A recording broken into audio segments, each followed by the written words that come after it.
Bom dia, bem-vindos à primeira pessoa desta semana. Prosseguimos as entrevistas aos principais candidatos à presidência da República com Marisa Matias, deputada eleita do Parlamento Europeu eleita pelo Bloco de Esquerda, que partilha com Marcelo Rebelo de Sousa o estatuto de única repetente das eleições de 2016. Na altura ficou em terceiro lugar, acima dos 10% e superou Maria de Lourdes Pintacilgo como a mulher mais votada para a chefia de Estado.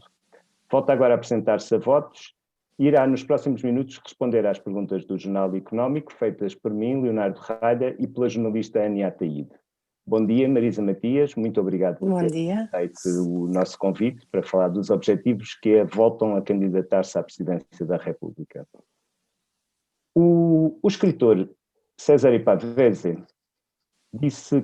escreveu, aliás, que nada é mais inevitável do que um local onde já se foi feliz. Alguma vez pensa nisso ao lembrar-se da campanha de 2016? Não, não. Eu também conheço essa frase e, aliás, acho que repetimos algumas vezes, mas não é algo que me ocorra, porque na vida política a gente não está por interesse pessoal ou por fazer, digamos assim, uma representação ou uma repetição ou não das coisas só por uma questão de felicidade própria. Estamos para responder aquilo que são necessidades coletivas e urgências que nos ultrapassam e, portanto, desse ponto de vista não acho que se aplique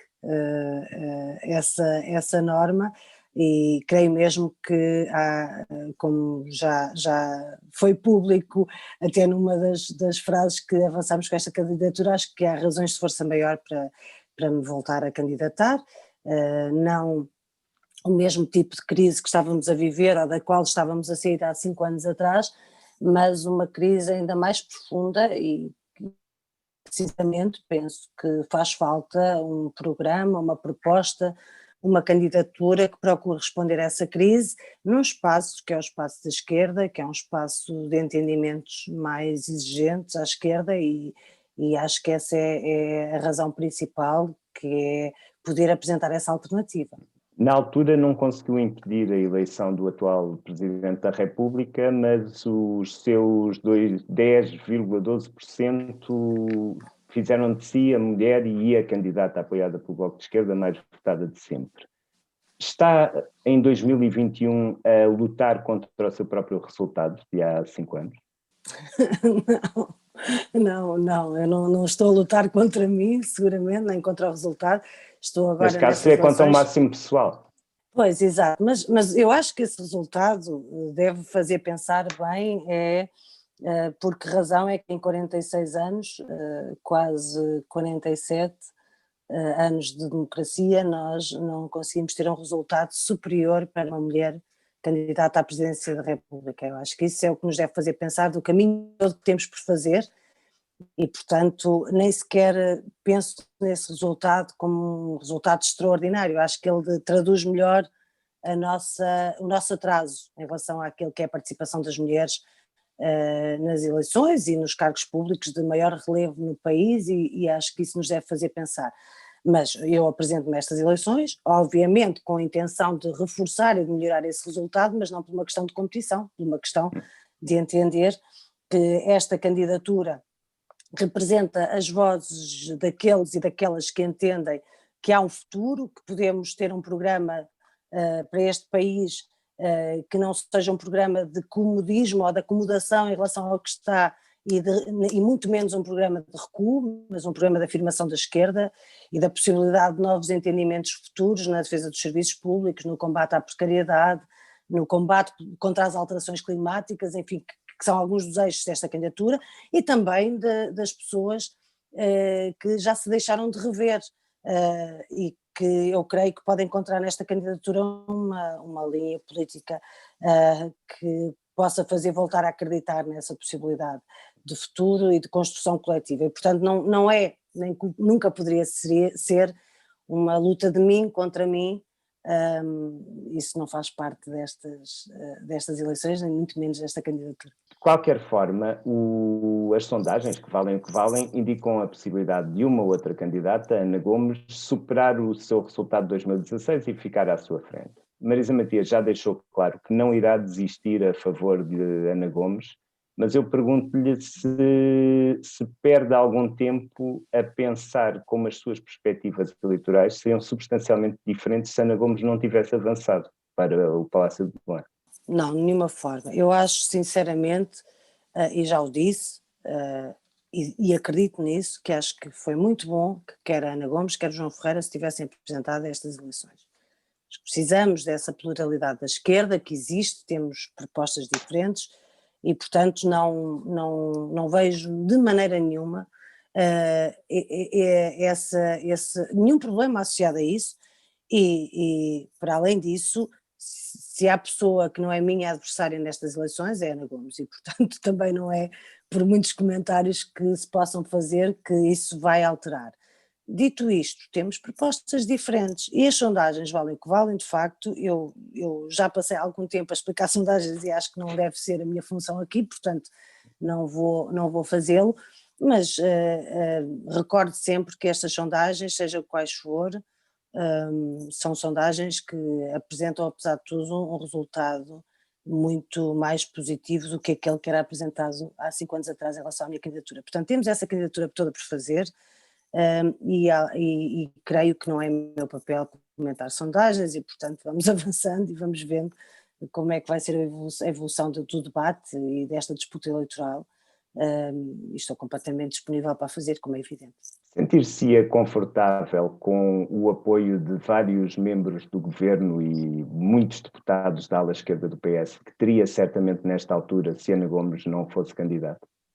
Repare, eu faço política no concreto e sempre fiz política no concreto e, portanto, o concreto é esta situação que nós temos, com várias candidaturas e, portanto, não vou estar a fazer se isto ou se aquilo, até porque creio que as pessoas perceberão que não foi uma grande surpresa para mim que Ana Gomes se apresentasse como candidata e, além disso, devo dizer, acho que fez bem. O que não retira de maneira nenhuma. E portanto eu sinceramente já estou farta de dizer isto no sentido que já o repeti muitas vezes, não retira de maneira nenhuma aquilo que é o objetivo desta candidatura e a importância desta candidatura. Se não fosse assim eu também não me apresentava e por isso, se eu já repeti várias vezes e repito que não desistirei, da mesma maneira como não se pede a outros candidatos da esquerda que desistam a meu favor, não me parece legítimo que se faça, e se faz isso, se existe nisso, é só por uma agenda política qualquer que eu não consigo vislumbrar, mas seguramente que não é agenda, que é uma agenda política que está fora desta candidatura e dos objetivos desta candidatura. E portanto eu tenho dito o que tenho dito, completamente consciente da circunstância real em que estamos a fazer esta candidatura e portanto está tudo por fazer ainda. E acho sinceramente mais útil e mais importante falar dos objetivos da minha candidatura e das razões pelas quais me apresento. E é por isso que obviamente vejo com muita expectativa o desenrolar da candidatura e a oportunidade que teremos de confrontar programas e linhas de intervenção no futuro próximo. Não é isso que tem impedido que eu tenha apoios muito variados e muito vastos. Eu tenho apoios que vão muito para além do espaço político, digamos assim, convencional do Bloco de Esquerda, muitos apoios da área dita socialista e tenho muito gosto e muita honra em tê-los deste lado e a fazer esta candidatura e este caminho comigo e assim farei, e, portanto é óbvio que nesta candidatura, em relação a 2015, 2016, da campanha, há muito mais apoios dessa área do que havia há 5 anos atrás e eu estou muito confortável com eles, como é evidente. E no essencial, o que é que distingue a sua candidatura da candidatura de Ana Gomes e da candidatura de João Ferreira? Bem, eu já respondi a isso, mas voltarei a responder sem nenhum problema. Eu já estou habituada, aliás, a que seja sempre eu a pessoa que tem que responder em relação à diferenciação. Já não é de agora, mas seja como for… certamente iremos fazer a mesma pergunta a Ana Gomes em relação à sua candidatura também. Ok, também podiam perguntar ao João Ferreira porque é que Sim. ele não desiste a meu favor, mas, mas acho que nenhum de nós, nem nenhuma de nós deve desistir, porque, como disse, faz muito sentido que existam estas candidaturas, ela tem características próprias. Eu falo pela minha candidatura, como é evidente, projeto que apresento, creio que esta é a candidatura que claramente se expressa com um programa de defesa dos serviços públicos e do Serviço Nacional de Saúde como nenhuma outra. Por alguma razão, precisamente, tenho granjeado os apoios que obtive até ver já nesta área e sobretudo na área do Serviço Nacional de Saúde, porque esta é a candidatura que procura fazer da defesa da Constituição e do direito à saúde uma linha fundamental. É uma candidatura também que entende que as respostas que estamos a ter em relação à crise não são suficientes e desse ponto de vista é uma diferenciação clara em relação à proposição dos dois outros candidatos e das posições que assumiram, nomeadamente em relação ao orçamento de Estado. É muito conhecida qual é a minha posição e por isso estamos num tempo de crise muito aprofundada, que ainda se vai agravar muito e creio que as respostas não estão à altura da crise que estamos a viver. É a candidatura de futuro que assume os combates pela igualdade, pelo combate às alterações climáticas de forma frontal. E, portanto, há muita diferença que vai para além das posições que são conhecidas já, que têm a ver com política externa, que têm a ver com tantas outras razões que muitas vezes são apresentadas e mostradas como razões de diferenciação destas candidaturas, mas como disse, esta é a candidatura que procura aprofundar as respostas à crise e procura contribuir para entendimentos futuros mais exigentes à esquerda que nos permitam sair desta situação e proteger o país para que não voltamos a repetir isso. E, portanto, desse ponto de vista,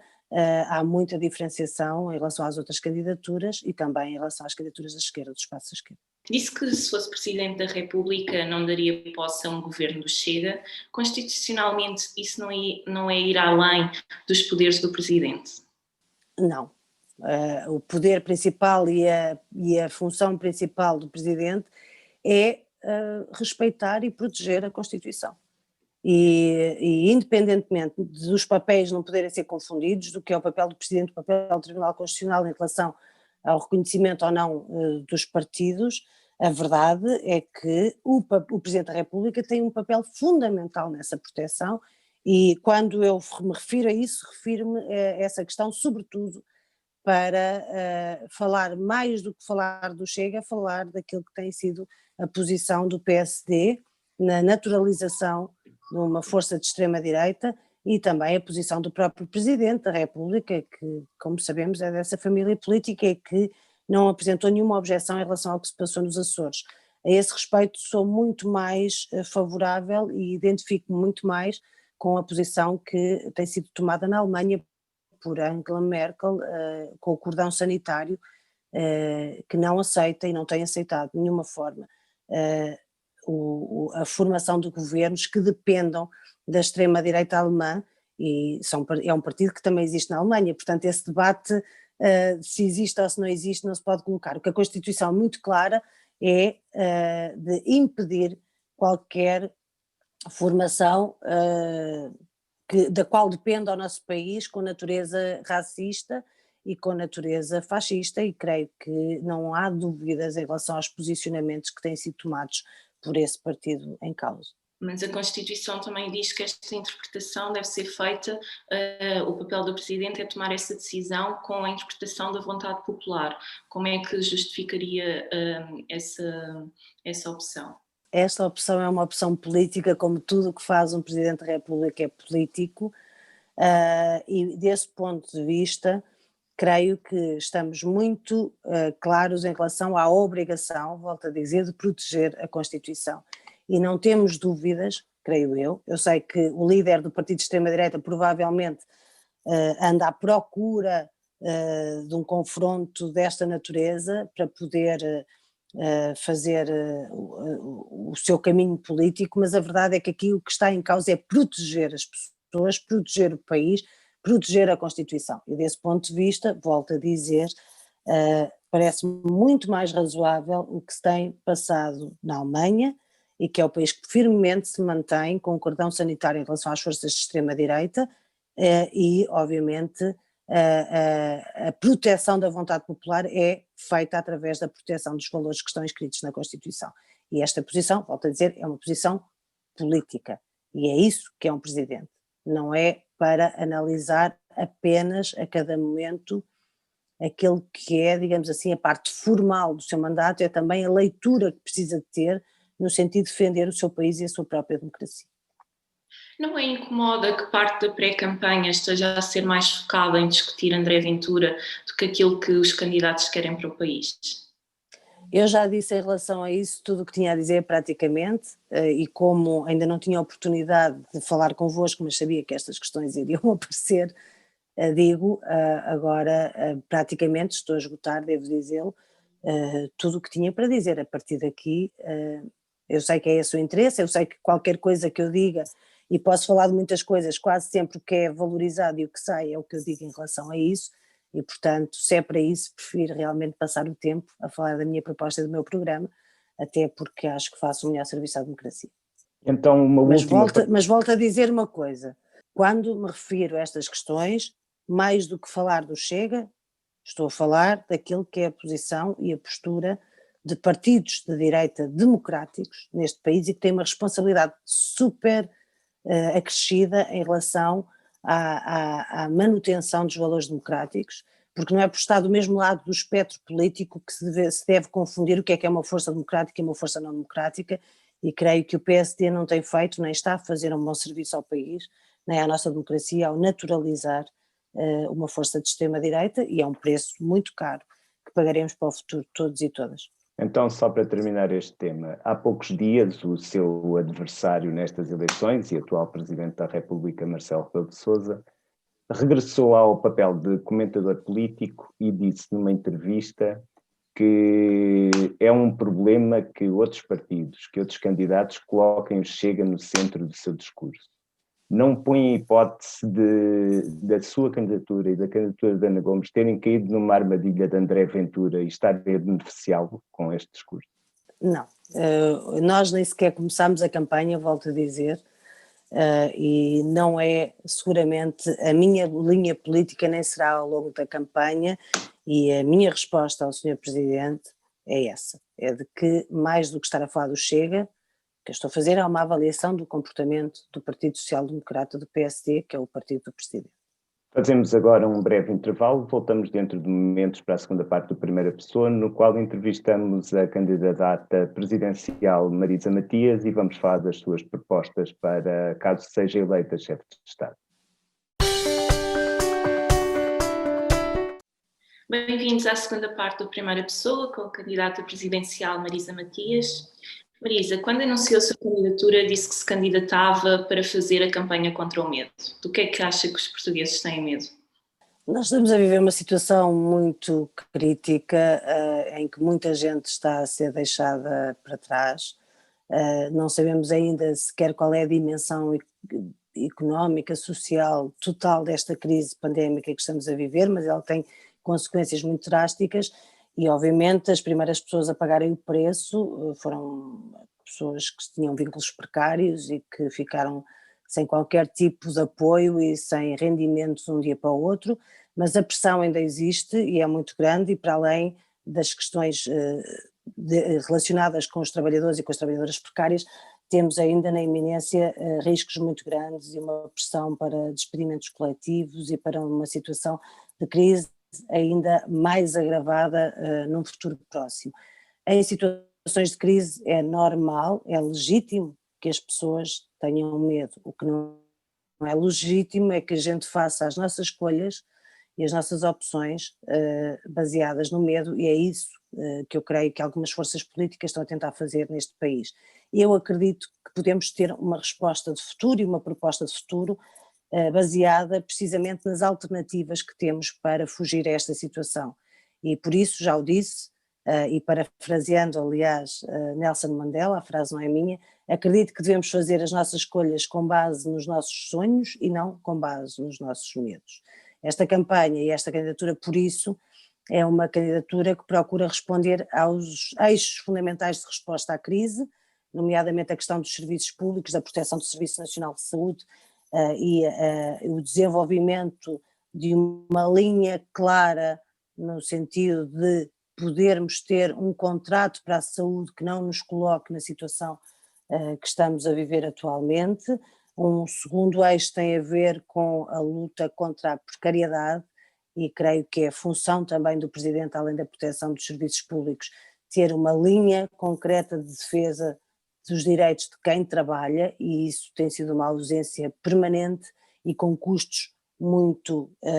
evidentes, como estamos a ver agora com esta crise que estamos a viver, e uma terceira linha que passa por um pacto que é preciso fazer na sociedade portuguesa, entre todos os órgãos de soberania, que é o pacto pelo futuro, que é incluir em qualquer uma das propostas uma agenda clara para a transição ecológica, para a transição energética, para o combate às alterações climáticas. Creio que estes são eixos fundamentais, que obviamente depois têm desdobramentos no que diz respeito à defesa das liberdades e da igualdade,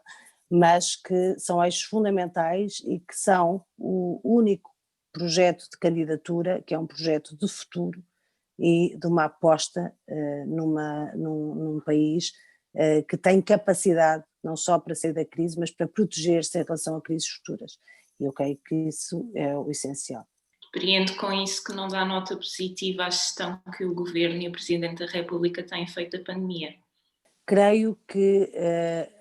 nós entramos numa situação para a qual ninguém estava preparada, e obviamente é preciso dizer que também as instituições em Portugal e o Governo não estavam preparados, nem podiam estar. Isso numa primeira fase. Em relação ao que se passa atualmente, parece-me que a resposta que estamos a dar é claramente insuficiente e que não está a haver o nível de apoio social que é preciso haver numa crise destas para evitar que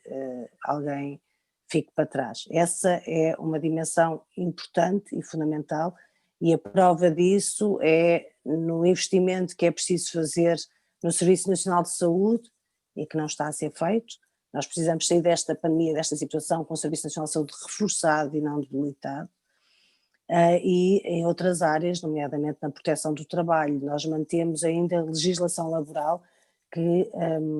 ao ter sido introduzida no período da Troika, já não faz nenhum sentido, já não fazia sentido nessa altura, já nessa altura tinha oposição, inclusive é do Partido Socialista, portanto não se compreende como é que numa situação destas se mantém este tipo de legislação que desprotege tanta gente. E há muitas áreas nas quais, de facto, a resposta tem sido insuficiente, e eu acredito que é possível uma resposta mais exigente, e obviamente não confundo o que é o papel do Presidente ou da Presidente, que não é um papel legislativo, nem é um papel governativo, mas é um papel de influência e é um papel de uma agenda clara em relação ao que quer para o futuro, e eu a esse respeito digo, a minha agenda seria a de promover entendimentos mais robustos e mais exigentes, entendimentos à esquerda que nos permitissem ter uma resposta sólida e uma resposta a esta crise em termos muito diferentes daqueles que estamos a ter neste momento. Falou várias vezes do Serviço Nacional de Saúde, foi uma das bandeiras que assumiu, tal como o Bloco de Esquerda, nas negociações para o orçamento. Já teve publicamente o apoio do coordenador do Plano Nacional de Vacinação para a Covid, Francisco Ramos. Isso não poderá condicionar a avaliação que fará sobre o sucesso ou não do plano de vacinação? Claro que não, claro que não. Aliás, muito me orgulha e tenho muito gosto neste apoio de Francisco Ramos, como tenho muito gosto no apoio de centenas de profissionais da saúde que declararam o seu apoio público, e é um caminho que está a ser feito com muitas das pessoas que melhor têm lutado pelo Serviço Nacional de Saúde. A minha defesa do Serviço Nacional de Saúde, a defesa desta candidatura, é a defesa na linha daquilo que foi proposto por António Arnaud e João Semedo, e não tenho dúvidas que aí nos encontramos todos e todas, e também não tenho dúvidas do apego e da dedicação do Dr. Francisco Ramos ao Serviço Nacional de Saúde. Portanto, esse ponto de vista é porque revêem nesta candidatura a defesa intransigente do Serviço Nacional de Saúde e dos serviços públicos, que estas pessoas se juntaram a ela, e como disse, com muito gosto meu que se tenham juntado. Agora, uma coisa não tem nada a ver com a outra, e portanto deixemos que o plano de vacinação inicie, esperemos que decorra nas melhores circunstâncias, com todos os meios necessários para poder ocorrer. Ainda temos um longo caminho pela frente em relação ao plano de vacinação e, portanto, a seu tempo, aquilo que é relativo ao plano de vacinação neste momento, o que digo, e já disse, é darmos um voto de confiança em relação aos profissionais e a quem está a definir esse plano de vacinação. Temos, obviamente, a expectativa legítima de que possa correr da melhor maneira possível, mas é esse voto de confiança que é preciso para podermos avançar e começar a debelar esta pandemia que tantos custos tem tido para a nossa vida e para a nossa saúde. O Bloco de Esquerda impediu a transferência de verbas para o Fundo de Resolução, que permitam a injeção de capital no novo banco, é conhecida a sua posição sobre o tema, mas pergunto-lhe, ficou aberto o caminho a que exemplos semelhantes aconteçam noutros dossiês, como eventualmente a TAP no futuro? A questão em relação ao novo banco já está mais do que esclarecida, penso eu, e não é diferente de outros debates que tivemos em relação ao sistema financeiro em 2015 e 2016, quando foi da última campanha das presidenciais. Também já nessa altura a minha posição em relação ao Banif era diferente da posição que foi defendida pelo atual presidente, e nessa altura até com uma dimensão mais profunda do que aquela que estamos a falar agora relativamente ao novo banco. O que eu na altura propus e mantenho é que se devia ter vetado o orçamento e, portanto, muito mais longe de medidas que são a ter tomadas em relação agora ao novo banco. E vetar o orçamento porque ele era claramente inconstitucional e prestou um serviço ao sistema financeiro que ainda estamos a pagar hoje. Essa fatura pagamos todos e todas. Em relação ao novo banco, a mesma coisa, ou seja, desde a resolução à venda do novo banco, tudo foi mal conduzido, foram medidas que nos colocaram numa situação de fragilidade e que foram tomadas, do meu ponto de vista, não protegendo devidamente os interesses coletivos nem os interesses dos contribuintes, e o que está em causa em relação aqui a esta situação é uma medida muito simples. Há um contrato, é verdade que existe, mas sabemos que uma das partes está a cumprir o contrato, não sabemos se a outra parte está a cumprir, que é o lado do novo banco, e portanto acho muito bem que se apure essa questão antes de continuarmos a fazer as transferências, até porque essa era uma posição comum em maio deste ano no Parlamento e era também a posição do próprio Primeiro-Ministro. O Bloco de Esquerda, o PSD e o PCP mantiveram a sua posição em relação a isto, o partido do Primeiro-Ministro mudou de posição, mas creio que é da mais elementar justiça nós percebermos de que forma é que o contrato está a ser cumprido pela outra parte, porque não teremos grandes dúvidas de que o novo banco com este contrato irá utilizar todas as garantias que estão disponíveis. A questão é se está a fazer de forma a que receba essas garantias de forma mais rápida ou não, e se para isso está a cometer ilegalidades, e isso creio que é uma obrigação nossa antes de continuar com um negócio que já nos custou tantos milhares de milhões de euros. Em relação à TAP, é uma situação diferente, obviamente teremos posturas diferentes e posições diferentes em relação ao que é que deve ser a TAP e se é útil ter a TAP ou não. Eu defendo que sim, que a TAP é um instrumento de soberania importante, que é o que mantém, que nos permite manter o contacto permanente com as comunidades portuguesas espalhadas pelo mundo, que não devemos estar a investir dinheiro público para diminuir uma empresa nacional deste calibre ou para transformá-la numa espécie de segunda linha das grandes companhias aéreas europeias. Obviamente tem que ser repensado o seu projeto de forma a responder não só àquilo que são as exigências das empresas transportadoras do futuro, mas também em linha com o combate às alterações climáticas, como já referi, e em linha com as necessidades que temos também de coesão territorial. Para isso também pode servir uma transportadora como a TAP. E temos que perceber como fazer de maneira a garantir que as pessoas, tantos trabalhadores e trabalhadoras tão especializados e que são uma mais-valia seguramente para a nossa economia, podem ser mantidos ou, no caso, não poderem ser, como podem ser reconvertidos no sentido de servir um projeto económico muito mais robusto e necessário para o país, ter mesmo numa linha de transição como aquela que precisamos fazer. Portanto, em relação à TAP, a minha resposta é claramente distinta do que em relação ao novo banco. Estamos a falar de objetivos, de programas e de futuros muito diferentes.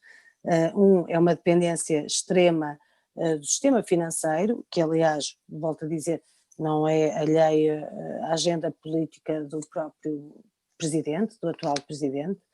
A outra é uma agenda de futuro e de proteção dos setores estratégicos e de soberania. Portanto, são coisas completamente diferentes. Mas o plano de reestruturação da TAP também implica, é um plano duro, implica o despedimento de muitos trabalhadores e cortes salariais. Estaremos para ver ainda, certo. Eu creio que é melhor tirar a limpo e perceber bem se há mesmo necessidade desses despedimentos ou não. No caso de haver necessidade de reduzir o número de trabalhadores, nesse caso teremos que pensar como é que podemos integrar estes trabalhadores que são altamente especializados e que têm competências que são muito necessárias ao país, como é que podemos integrá-los em outros setores de atividade. Como é que acha que os poderemos integrar? É isso que eu tenho. Primeiro temos que ver se é mesmo necessário dispensá-los ou não, e depois, em função da realidade que tivermos, temos que estudar isso, mas não é uma coisa que se possa ver ou definir já antes mesmo de saber se essa necessidade existe e de quantos trabalhadores poderão ter que ser dispensados. A seu ver, era menos grave para o interesse público o encerramento do novo banco do que o encerramento da TAP? Estamos a falar de coisas diferentes e, portanto, volto a dizer que no que está em causa no novo banco nesta fase, e apesar de tudo ter corrido mal, desde a resolução até à venda e até este plano que temos, o que está em causa é verificar se o novo banco está ou não está a cumprir as cláusulas de um acordo que tem com o Estado. Portanto, é isso que está em causa. Obviamente,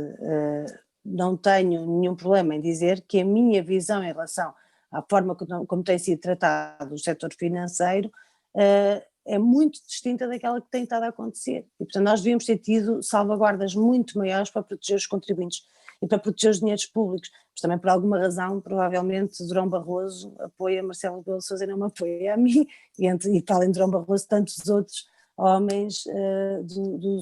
setor financeiro e algumas mulheres desse também, lado certamente. E de mulheres, com certeza, homens e mulheres. Mas por acaso não deixa de ser interessante, quer dizer, cada vez que nós usamos o masculino generalizando para tanta coisa, ninguém corrige. Agora que falamos para o setor financeiro, o Leonardo corrigiu, está bem, alguns homens e algumas mulheres, com certeza, linguagem inclusiva sempre. O distanciamento entre o Bloco de Esquerda e o PS foi um dos factos políticos deste movimentado ano de 2020. Mas não é visto como irreversível por parte do governo e também suponho que não por parte do Bloco. Se fosse eleita presidente, teria como prioridade a construção de uma maioria estável de esquerda no Parlamento para a governação do resto da legislatura? Já o disse nesta entrevista e repito, sim, eu creio que uma das coisas que é preciso trabalhar é na possibilidade de entendimentos futuros mais exigentes à esquerda e obviamente dentro dos poderes e do mandato de um presidente ou de uma presidente, já disse e repito, sim, iria trabalhar para esses entendimentos. Imagina-se, por exemplo, a dar posse a um governo com as ministras Catarina Martins e Mariana Mortágua? Repare, eu tenho muita dificuldade em fazer futurologia, mesmo. E portanto nem acho sequer que a gente possa olhar para estas coisas como se elas fossem parte dos nossos desejos ou o que quer que seja, e portanto não é isso que está em causa. O que está em causa é acreditar que é possível entendimentos futuros mais exigentes, acreditar que é possível respeitar a vontade democrática, e quando eu falo no papel de promover esses acordos mais exigentes à esquerda no futuro, falo por causa da composição atual do Parlamento, nem sequer falo por uma questão que eu queira que aconteça ou que seja o meu desejo no futuro. Eu falo com base naquilo que nós temos neste momento, e neste momento nós temos uma composição parlamentar e uma maioria parlamentar que pode permitir precisamente a criação desses entendimentos. E acha que isso é possível com António Costa como Primeiro-Ministro ou só quando estiver Pedro Nuno Santos a chefiar o governo? Acho que já tivemos exemplos de entendimentos no passado, aos quais eu fui muito favorável, e não há nenhuma razão para não voltar a tê-los no futuro, já. com a composição que temos atualmente e, portanto, já é também com o primeiro-ministro que temos. Recentemente, numa entrevista, disse que era social-democrata. Não é com um candidato da área bloquista fazer esse género de afirmações. É um sinal de transformação do Bloco de Esquerda definitivamente como partido do sistema. Não, repare, quando muito podem-me dizer a mim que sou eu uma pessoa do sistema, mas em relação às minhas declarações não tenho nenhuma novidade em relação àquilo que é o trabalho que tenho feito e os posicionamentos públicos, portanto, é óbvio, e eu não ponho de lado, e até por causa das reações que houve, que uma declaração dessas possa suscitar confusão, e em particular num país em que temos um partido de direita que se chama social-democrata, e portanto essa particularidade portuguesa ainda ajuda a aumentar a confusão que possa surgir, mas não é nada que eu nunca tenha dito, já o disse várias vezes, ao longo dos anos, no sentido que eu sou socialista, e essa é a minha identidade, sou socialista, mas uma socialista que se revê, e sempre se reviu, nas conquistas históricas da social-democracia, e que todos os dias trabalho para valorizar e para dar corpo a essas conquistas históricas da social-democracia. E, portanto, não é nenhuma novidade e mantenho o que disse. Se for preciso fazer esta clarificação para não haver a confusão que tem havido, sem nenhum problema, mas confesso que até a mim me surpreendeu que tivesse tido esse eco, porque não é nenhuma novidade, e portanto essa declaração fala mais de mim do que de outra coisa, e fala de mim, daquilo que tem sido a minha postura e o meu trabalho ao longo de todos os anos que estive enquanto deputada no Parlamento Europeu, e portanto é isso, uma socialista que se revê e que defende cotidianamente as conquistas históricas da social-democracia. Eu trabalho pela defesa dos setores estratégicos, eu trabalho para manter e valorizar salários, eu trabalho por justiça fiscal, enfim, creio que isso não é novidade para ninguém e que também toda a gente sabe muito bem de que conquistas é que estou a falar, estou a falar de conquistas sociais-democratas. Tendo em conta o conhecimento privilegiado que tem da bazuca europeia enquanto deputada do Parlamento Europeu, que cuidados especiais no seu acompanhamento teria no Palácio de Belém? Bem, é preciso ter cuidados especiais em várias áreas, mas obviamente creio que, mais uma vez, o Presidente não pode substituir-se aos outros órgãos de soberania, não é o papel do Presidente definir ou determinar para onde é que vai a ajuda, é papel do Presidente garantir que algumas das áreas que têm sido pouco protegidas serão mais protegidas, e desse ponto de vista eu gostava muito que a bazuca, que já não é a bazuca, nem sei que alguma vez foi, acho que nunca foi uma bazuca, mas claramente já não tem a dimensão